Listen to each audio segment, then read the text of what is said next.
തിരുവനന്തപുരം ജില്ലയിലെ നേമം. ഇത് വെറുമൊരു അസംബ്ലി മണ്ഡലമല്ല. കേരളത്തിന്റെ രാഷ്ട്രീയ മനസാക്ഷി എങ്ങോട്ടാണ് ചായുന്നതെന്ന് ലോകത്തിന് കാണിച്ചു കൊടുക്കുന്ന രാഷ്ട്രീയ പരീക്ഷണശാലയാണ്. ഒരിക്കൽ BJP ചരിത്രം കുറിച്ച മണ്ണ്. ഇന്നിതാ നേമത്തെ തെരുവുകൾ വീണ്ടും ചൂടുപിടിക്കുകയാണ്. പക്ഷെ ഇത്തവണ കളി മാറി. മന്ത്രി V ശിവൻകുട്ടി പൊടുന്നനെ ഒരു വെല്ലുവിളി ഉയർത്തുന്നു. പ്രതിപക്ഷ നേതാവ് VD സതീശൻ നേമത്ത് വന്ന് മത്സരിക്കട്ടെ എന്ന്. കേൾക്കുമ്പോൾ വലിയ വീരവാദമായിട്ടൊക്കെ നമുക്ക് തോന്നും. പക്ഷെ ഈ വെല്ലുവിളിയുടെ മറവിൽ ഒളിഞ്ഞിരിക്കുന്നത് അങ്ങേയറ്റത്തെ അരക്ഷിതാവസ്ഥയാണ്. എന്തിനാണ് ശിവൻകുട്ടി സതീശനെ വിളിക്കുന്നത്? എന്തിനാണ് സതീശൻ മൗനം പാലിക്കുന്നത്? ഇതിനെല്ലാമുള്ള ഒരേ ഒരു ഉത്തരം രാജീവ് ചന്ദ്രശേഖർ. ഭാരതത്തിന്റെ IT വിപ്ലവത്തിന് ചുക്കാൻ പിടിച്ച നായകൻ, നരേന്ദ്രമോദിയുടെ വിശ്വസ്തൻ, വികസനത്തിന്റെ പുതിയ ആഗോള മുഖം. രാജീവ് ചന്ദ്രശേഖർ നേമത്തിറങ്ങുന്നു എന്ന് കേട്ടതോടെ ഇടത് വലത് മുന്നണികളുടെ അടിത്തറ ഇളകിയിരിക്കുകയാണ്. നിങ്ങളെ കൊണ്ട് കൂട്ടിയാൽ കൂടില്ല എന്ന് BJP പ്രവർത്തകർ പരിഹസിക്കുമ്പോൾ അതിന് മറുപടി നൽകാൻ ശിവൻകുട്ടിക്കോ സതീശനോ കഴിയുന്നില്ല. ഇത് പേടിയാണോ അതോ പരാജയം സമ്മതിച്ചുള്ള പിന്മാറ്റമാണോ? ഇന്ത്യ മുഴുവൻ ഉറ്റുനോക്കുന്ന നേമത്തെ ഈ അത്യന്തം വാശിയേറിയ രാഷ്ട്രീയ പോരാട്ടത്തിന്റെ കാണാപ്പുറങ്ങളിലേക്ക് നമുക്ക് നൂളിയിടാം. ഇത് വെറുമൊരു തിരഞ്ഞെടുപ്പല്ല, ഇത് നിലനിൽപ്പിന്റെ പോരാട്ടമാണ്. എന്തിനാണ് ശിവൻകുട്ടി സതീശനെ നിയമത്തേക്ക് ക്ഷണിക്കുന്നത്? ഇതിനു പിന്നിൽ അതിശക്തമായ ഒരു രാഷ്ട്രീയ കണക്ക് കൂട്ടലുകളുണ്ട്. 2016 നേമത്ത് O രാജഗോപാൽ ജയിച്ചപ്പോൾ അവിടെ UDF സ്ഥാനാർത്ഥി ദുർബലനായിരുന്നു. UDF വോട്ടുകൾ BJPയിലേക്ക് ഒഴുകിയതോടെ CPM ദയനീയമായി പരാജയപ്പെട്ടു. 2021 ശിവൻകുട്ടി ജയിച്ചതാകട്ടെ K മുരളീധരൻ എന്ന കരുത്തൻ അവിടെ വന്ന് കോൺഗ്രസ് വോട്ടുകൾ പെട്ടിയിലാക്കിയത് കൊണ്ട് മാത്രമാണ്. ശിവൻകുട്ടിക്ക് ഒരു കാര്യം നല്ലതുപോലെ അറിയാം. കോൺഗ്രസ് അവിടെ ഒരു സാധാരണ സ്ഥാനാർത്ഥിയെയാണ് നിർത്തുന്നതെങ്കിൽ ആ വോട്ടുകൾ നേരെ BJPയിലേക്ക് ചാടും. രാജീവ് ചന്ദ്രശേഖർ എന്ന ഹൈ പ്രൊഫൈൽ സ്ഥാനാർത്ഥിക്ക് മുന്നിൽ ശിവൻകുട്ടി കടപുഴകി വീടും. നാണക്കേടാവില്ലേ? അതുകൊണ്ട് ശിവൻകുട്ടിക്ക് സതീശനെ വേണം. സതീശൻ വന്നാൽ കോൺഗ്രസ് വോട്ടുകൾ പിടിച്ചു നിർത്താം. ആ വിടവിലൂടെ തനിക്ക് രക്ഷപ്പെടാം. ഇതാണ് ശിവൻകുട്ടിയുടെ രക്ഷപ്പെടൽ തന്ത്രം. സ്വന്തം പാർട്ടിയുടെ കരുത്തിൽ വിശ്വാസമില്ലാത്തൊരു മന്ത്രിക്ക് മറ്റൊരു പാർട്ടിയുടെ നേതാവിനെ ആശ്രയിക്കേണ്ടി വരുന്ന ഈ അവസ്ഥയെ പരാക്രമം എന്നല്ലാതെ മറ്റെന്താണ് വിളിക്കുക? BJPയെ ഭയന്ന് ശിവൻകുട്ടി നടത്തുന്ന ഈ നീക്കം സത്യത്തിൽ തന്റെ പരാജയം മുൻകൂട്ടി കണ്ടുകൊണ്ടുള്ള ഒന്നാണ്. രാജീവ് ചന്ദ്രശേഖർ എന്ന പേര് കേൾക്കുമ്പോൾ എന്തുകൊണ്ടാണ് കേരളത്തിലെ രാഷ്ട്രീയക്കാരൊക്കെ ഇങ്ങനെ പേടിച്ച് വിറയ്ക്കുന്നത്? അദ്ദേഹം സംസാരിക്കുന്നത് പഴയകാലത്തെ കല്ലേറ് രാഷ്ട്രീയമല്ല. അദ്ദേഹം സംസാരിക്കുന്നത് ഡിജിറ്റൽ ഇക്കോണമിയെ കുറിച്ചാണ്, വിഴിഞ്ഞം ഇന്റർനാഷണൽ പോർട്ടിനെ കുറിച്ചാണ്, തിരുവനന്തപുരത്തെ എങ്ങനെ ലോകത്തിന്റെ IT ഹബ്ബാക്കാം എന്നതിനെ കുറിച്ചാണ്, സ്മാർട്ട് സിറ്റിയെ കുറിച്ചാണ്. കേന്ദ്രമന്ത്രി എന്ന നിലയിൽ രാജീവ് ചന്ദ്രശേഖർ ചെയ്ത കാര്യങ്ങളൊക്കെ നേമത്തെ യുവാക്കൾ മുൻപ് കണ്ടതുമാണ്. ഇപ്പോൾ അധ്യക്ഷ സ്ഥാനത്തിരിക്കുമ്പോഴും വരുന്ന മാറ്റങ്ങൾ കാണുന്നുണ്ട്. സ്കൂൾ കെട്ടിടം പണിതതും റോഡ് ടാർ ചെയ്തതും വികസനമായി കണ്ടിരുന്ന നേമത്തിന് മുന്നിലേക്ക് ആഗോളതലത്തിലുള്ള തൊഴിലവസരങ്ങൾ കൊണ്ടുവരുമെന്ന് രാജീവ് ചന്ദ്രശേഖർ വാഗ്ദാനം ചെയ്യും. സബ്കാ സാത്ത് സബ്കാ വികാസ് എന്ന മുദ്രാവാക്യം നേമത്തെ സാധാരണക്കാരുടെ ഇടയിലേക്ക് രാജീവ് ചന്ദ്രശേഖർ എത്തിച്ചു കഴിഞ്ഞു. രാജീവ് ചന്ദ്രശേഖർ വെറും ഒരു സ്ഥാനാർത്ഥിയല്ല, അദ്ദേഹം ഒരു സ്ട്രാറ്റജിസ്റ്റ് കൂടിയാണ്. അദ്ദേഹം ഇതിനോടകം തന്നെ നേമത്ത് തന്റെ ടീമിനെ ഇറക്കി ഗ്രൗണ്ട് വർക്ക് തുടങ്ങിയും കഴിഞ്ഞു. ശിവൻകുട്ടിയുടെ വാചകമടികളും സതീശന്റെ ഒളിച്ചുകളികളും രാജീവ് ചന്ദ്രശേഖർ എന്ന പ്രതിഭയ്ക്ക് മുന്നിൽ നിഷ്പ്രഭമാക്കും. നിങ്ങളെ കൊണ്ട് കൂട്ടിയാൽ കൂടില്ല എന്ന് BJP പറയുന്നത് വെറുതെയല്ല, അത് കണക്കുകൾ നിരത്തിയുള്ള വെല്ലുവിളിയാണ്. ഇനി നമുക്ക് പ്രതിപക്ഷ നേതാവ് VD സതീശനെ നോക്കാം. നിയമസഭയിൽ മൈക്കിന് മുന്നിൽ നിന്ന് ഗർജിക്കുന്ന സതീശൻ നേമത്ത് വരാൻ എന്തുകൊണ്ടാണ് മടി കാണിക്കുന്നത്? ശിവൻകുട്ടി വിളിച്ചിട്ടും അദ്ദേഹം എന്തുകൊണ്ട് പ്രതികരിക്കുന്നില്ല, ഒരക്ഷരം മിണ്ടുന്നില്ല? സതീശൻ അറിയാം നേമത്ത് പരാജയപ്പെട്ടാൽ തന്റെ രാഷ്ട്രീയ ഭാവി എന്നേക്കുമായി അവസാനിക്കുമെന്ന്. സതീശൻ സ്വയം ഒരു സംഘപരിവാർ വിരുദ്ധ നായകനായി അവതരിക്കാറുണ്ട്. പക്ഷേ ഗോദയിൽ ഇറങ്ങി BJPയെ നേരിടാൻ അദ്ദേഹത്തിന് ഭയമാണ്. ദുർബലരായ സ്ഥാനാർത്ഥികളെ നിർത്തി BJPക്ക് വഴിമരുന്നിടുന്ന പഴയ UDF ശൈലി തന്നെയാണ് ഇത്തവണയും അദ്ദേഹം ആഗ്രഹിക്കുന്നത്. ശിവൻകുട്ടിയുടെ വെല്ലുവിളി ഏറ്റെടുത്ത് നേമത്ത് വരാൻ സതീശന് ധൈര്യമുണ്ടോ? ഇല്ല എന്നാണ് ഉത്തരവെങ്കിൽ പിന്നെ എന്ത് യോദ്ധാവാണ് അദ്ദേഹം? വെറും വാക്കുകൾ കൊണ്ട് കോട്ട കെട്ടുന്ന സതീശന് രാജീവ് ചന്ദ്രശേഖറിനെ പോലെ ഒരു അധികായനെ സ്വപ്നത്തിൽ പോലും നേരിടാനുള്ള ധൈര്യമില്ല.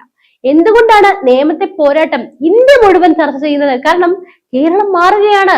BJPക്ക് കേരളത്തിന് ഇടമില്ല എന്ന് പറയുന്നവരുടെ വായടപ്പിക്കാൻ പോകുന്ന ഫലമായിരിക്കും നേമത്തേത്. പിണറായി വിജയൻ സർക്കാരിന്റെ ഭരണവിരുദ്ധ വികാരം ഏറ്റവും കൂടുതൽ പ്രതിഫലിക്കുന്ന മണ്ഡലമാകും നേമം എന്ന കാര്യത്തിലും യാതൊരു സംശയവും വേണ്ട. അപ്പോൾ RC അദ്ദേഹം വിജയിച്ചാൽ അത് ഡൽഹിക്ക് നൽകുന്ന സന്ദേശം വളരെ വലുതാണ്. കേരളത്തിന് വേണ്ടത് വികസനമാണെന്നും അല്ലാതെ വെറും രാഷ്ട്രീയ വൈരാഗ്യമല്ലെന്നും വോട്ടർമാർ തെളിയിക്കും. ശിവൻകുട്ടി സതീശനെ വിളിക്കുന്നത് വോട്ട് ഭിന്നിപ്പിക്കാനാണെന്ന് ജനങ്ങൾ ഇതിനോടകം തന്നെ മനസ്സിലാക്കിയും കഴിഞ്ഞു. ഈ രാഷ്ട്രീയ നാടകങ്ങൾക്കിടയിൽ രാജീവ് ചന്ദ്രശേഖർ തന്റെ യാത്ര തുടരുകയാണ്. BJP കേന്ദ്ര നേതൃത്വം നേമത്തെ മണ്ഡലത്തെ A+ കാറ്റഗറിയിൽ പെടുത്തി കഴിഞ്ഞു. അമിത്ഷായും നരേന്ദ്രമോദിയും നേരിട്ട് ശ്രദ്ധിക്കുന്ന ഒരു മണ്ഡലമായി നേമം മാറുമ്പോൾ അവിടെ ശിവൻകുട്ടിക്കും സതീശനും കളിപ്പാവകളുടെ സ്ഥാനം മാത്രമേ ഉള്ളൂ. അവർക്കവിടെ യാതൊരു പ്രസക്തിയുമില്ല. അവസാനമായി നമ്മൾ എത്തി നിൽക്കുന്നത് ഒരു വലിയ സത്യത്തിലേക്കാണ്. നേമം ഇത്തവണ വികാരങ്ങൾക്കല്ല, വികസനത്തിനാണ് വോട്ട് ചെയ്യാൻ പോകുന്നത്. രാജീവ് ചന്ദ്രശേഖർ എന്ന പേര് നേമത്തെ മണ്ണിൽ ആഴത്തിൽ പതിഞ്ഞു കഴിഞ്ഞു. ശിവൻകുട്ടി സതീശനെ വെല്ലുവിളിക്കുന്നത് സ്വന്തം സീറ്റ് കാക്കാനുള്ള അവസാനത്തെ ശ്രമമാണ്. സതീശൻ വരാതിരിക്കുന്നത് തന്റെ പേടി കൊണ്ടുമാണ്. എല്ലാവർക്കും കസേരയിലുള്ള മുറുക്കിപ്പിടുത്തമാണ്. ഈ രണ്ട് മുന്നണികളും BJPയെ ഭയപ്പെടുന്നു എന്നതാണ് യാഥാർത്ഥ്യം. കൂട്ടിയാൽ കൂടാത്ത കണക്കുകൾ നിരത്തി BJP നിയമം തൂത്തുവാരുമോ അതോ പഴയതുപോലെ വോട്ട് കച്ചവടം നടക്കുമോ? ഒന്നുറപ്പാണ്, രാജീവ് ചന്ദ്രശേഖർ എന്ന വ്യക്തിക്കും അദ്ദേഹത്തിന്റെ വിഷനും മുന്നിൽ പിടിച്ചു നിൽക്കാൻ സതീശനും ശിവൻകുട്ടിക്കും കഴിയില്ല. നിങ്ങളെ കൊണ്ട് കൂട്ടിയാൽ കൂടില്ല എന്നത് ഒരു കേവലം പരിഹാസമല്ല, അത് നേമത്തെ പുതിയ രാഷ്ട്രീയ സത്യമാണ്. നേമത്ത് ശിവൻകുട്ടിയുടെ വെല്ലുവിളിയും സതീശന്റെ മൗനവും നമ്മൾ ചർച്ച ചെയ്യുമ്പോൾ സത്യത്തിൽ അത് കേരള രാഷ്ട്രീയത്തിൽ വരാനിരിക്കുന്ന ഒരു വലിയ സുനാമിയുടെ സൂചന മാത്രമാണ്. BJP ഇത്തവണ നേമത്ത് ഒതുങ്ങാൻ പോകുന്നില്ല. ഭാരതത്തിന്റെ ഹൃദയം കീഴടക്കിയ മോദി പ്രഭാവം കേരളത്തിലെ മറ്റ് സുപ്രധാന മണ്ഡലങ്ങളിലേക്കും പടരുകയാണ്. വിട്ടുപോകാൻ പാടില്ല. വട്ടിയൂർക്കാവ് മുതൽ മഞ്ചേശ്വരം വരെ, പാലക്കാട് മുതൽ ആലപ്പുഴ വരെ ഇത്തവണ താമര പൂത്തുലയുന്ന കാഴ്ചയാണ് രാഷ്ട്രീയ നിരീക്ഷകർ പ്രവചിക്കുന്നത്. ആദ്യം നമുക്ക് വട്ടിയൂർക്കാവിലേക്ക് നോക്കാം. തലസ്ഥാന നഗരിയിലെ ഏറ്റവും പ്രബുദ്ധമായ മണ്ഡലം. രാജീവ് ചന്ദ്രശേഖർ നേമത്ത് സൃഷ്ടിക്കുന്ന തരംഗം തൊട്ടടുത്ത മണ്ഡലമായ വട്ടിയൂർക്കാവിന് വിറപ്പിക്കും. യുവാക്കളുടെയും ഉദ്യോഗസ്ഥരുടെയും വലിയൊരു നിര അവിടെ BJPയുടെ വികസന രാഷ്ട്രീയത്തിനൊപ്പം നിലനിൽക്കുന്നുണ്ട്. ഇത്തവണ അവിടെ ഇടതും വലതും നടത്തുന്ന വോട്ട് കച്ചവടങ്ങൾ ജനങ്ങൾ തിരിച്ചറിയും. വട്ടിയൂർക്കാവ് വികസനത്തിന്റെ പുതിയ പാതയിലേക്ക് മാറാൻ താമരയെ പുണരുമെന്ന് ഉറപ്പാണ്. ഇനി വടക്കൻ കേരളത്തിന്റെ കവാടമായ മഞ്ചേശ്വരത്തിലേക്ക് പോകാം. ഓരോ തവണയും നേരിയ വോട്ടുകൾക്ക് BJPക്ക് കൈവിട്ടുപോയ മണ്ഡലം. പക്ഷെ ഇത്തവണ കളി മാറിയിരിക്കുന്നു. K. സുരേന്ദ്രനാണ് സ്ഥാനാർത്ഥി. കേന്ദ്ര സർക്കാരിന്റെ ക്ഷേമ പദ്ധതികൾ ഏറ്റവും കൂടുതൽ എത്തിയ മണ്ഡലങ്ങളിൽ ഒന്ന്. മുസ്ലിം ലീഗിന്റെയും CPM-ന്റെയും അവിശുദ്ധ കൂട്ടുകെട്ടിനെതിരെ ജനങ്ങൾക്കിടയിൽ വലിയ പ്രതിഷേധമുണ്ട്. മഞ്ചേശ്വരത്തെ ജനത ഇത്തവണ ഇന്ത്യയുടെ കേന്ദ്രത്തിന്റെ വികസന വേഗതയ്ക്കൊപ്പം നിൽക്കാൻ തീരുമാനിച്ചാൽ അവിടെയും താമര വിരിയും. അത് കാസർഗോഡ് ജില്ലയുടെ രാഷ്ട്രീയ ഭൂപടത്തെ തന്നെ മാറ്റിമറിക്കും. അടുത്തത് പാലക്കാടാണ്. കേരളത്തിൽ BJPക്ക് ഏറ്റവും കൂടുതൽ വേരോട്ടമുള്ള നഗരസഭ ഭരണം കയ്യിലിരിക്കുന്ന മണ്ണാണ്. പാലക്കാട് നഗരവും പരിസര പ്രദേശങ്ങളും ഇതിനോടകം തന്നെ BJPയുടെ ഉറച്ച കോട്ടയായി മാറിക്കഴിഞ്ഞു. VD സതീശനും പിണറായി വിജയനും എത്രയെത്ര തടയാൻ ശ്രമിച്ചാലും പാലക്കാടെ വോട്ടർമാർക്കറിയാം തങ്ങളുടെ വികസനത്തിന് ആരെ തിരഞ്ഞെടുക്കണമെന്ന്. അവിടെ ഒരു ത്രികോണ മത്സരത്തിന് പോലും പ്രസക്തിയില്ലാത്ത വിധം BJP മുന്നേറുകയാണ്. പാലക്കാട് വിജയത്തോടെ മധ്യ കേരളത്തിൽ BJPയുടെ സ്വാധീനം ഇരട്ടിയാകും. അത്ഭുതങ്ങൾ സംഭവിക്കാൻ പോകുന്നത് ആലപ്പുഴയിലാണ്. തീരദേശ മേഖലകളിൽ പോലും BJPക്ക് ഇത്തവണ വലിയ സ്വാധീനം വർദ്ധിച്ചിട്ടുണ്ട്. അതിന് ഏറ്റവും പ്രധാനപ്പെട്ട കാരണം ശോഭാ സുരേന്ദ്രനാണ്. മോദി സർക്കാർ മത്സ്യത്തൊഴിലാളികൾക്കും സാധാരണക്കാർക്കും നൽകുന്ന പരിഗണന ആലപ്പുഴയുടെ മണ്ണിൽ വലിയ ചലനങ്ങൾ ഉണ്ടാക്കുന്നു. പരമ്പരാഗത വോട്ട് ബാങ്കുകൾ തകരുന്ന കാഴ്ചയാണ് അവിടെ കാണുന്നത്. VD സതീശൻ നേമത്തെ വെല്ലുവിളിയിൽ നിന്നും ഒളിച്ചോടുമ്പോൾ ആലപ്പുഴയിലെ ജനങ്ങൾ കോൺഗ്രസിന്റെ ഈ ഇരട്ടിത്താപ്പിന് വോട്ടിലൂടെ മറുപടി നൽകും. സമുദായ സമവാക്യങ്ങൾക്കപ്പുറം വികസനവും രാജ്യസുരക്ഷയും ചർച്ചയാകുമ്പോൾ ആലപ്പുഴയും താമരയെ വരവേൽക്കും. ഇതൊരു സന്ദേശമാണ്. ശിവൻകുട്ടിക്കും സതീശനും ഇനി തടയാനാവാത്ത ഒരു സന്ദേശം. കേരളത്തിലെ വോട്ടർമാർക്ക് ഇനി വേണ്ടത് വെറും വാചകമടിയല്ല, മറിച്ച് പ്രവൃത്തിയാണ്. നേമത്ത് രാജീവ് ചന്ദ്രശേഖർ എന്ന വികസന നായകൻ കൊളുത്തുന്ന ആ ദീപം വട്ടിയൂർക്കാവിലും മഞ്ചേശ്വരത്തും പാലക്കാടും ആലപ്പുഴയിലും പടർന്നു പിടിക്കും.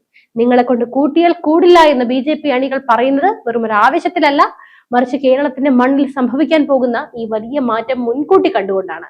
ഇടത് വലത് മുന്നണികൾ എത്രയൊക്കെ പരസ്പരം സഹായിച്ചാലും എത്രയൊക്കെ വോട്ട് മറിച്ചാലും കേരളത്തിന്റെ മനസ്സ് മാറിക്കഴിഞ്ഞു. ഇത്തവണ കേരളം മോദി ഗ്യാരണ്ടിക്കൊപ്പം നിൽക്കും.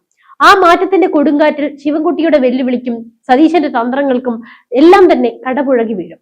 കേരളം ഇനി താമര പൂക്കുന്ന മണ്ണാണ്, വികസനം പുലരുന്ന നാടാണ്.